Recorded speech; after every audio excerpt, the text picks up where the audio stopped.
Welcome to Ask and Learn.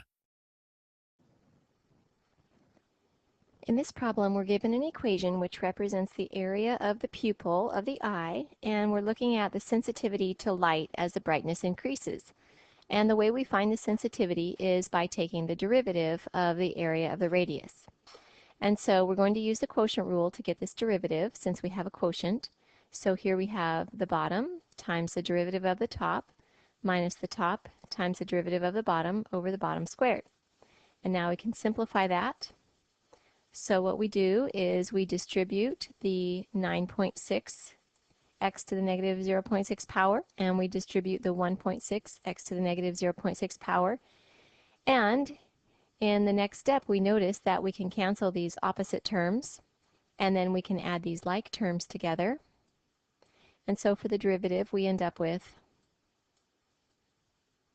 negative 54.4 over x to the 0.6 power times 1 plus 4 times x to the 0.4 squared. That's a mouthful. Okay, so now what we want to do is use a graphing calculator and look at the graph of r and look at the graph of s together. So we take our calculator and we type both functions in, and then we need to change the window dimensions so that we get a good view.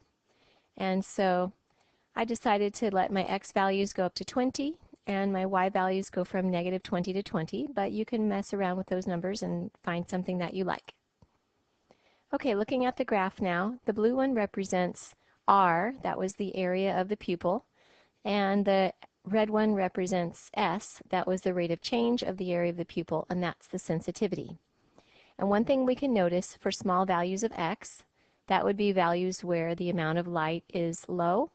As x changes, there's a more rapid change in the area of the pupil. You can see that the area function is decreasing more rapidly at first.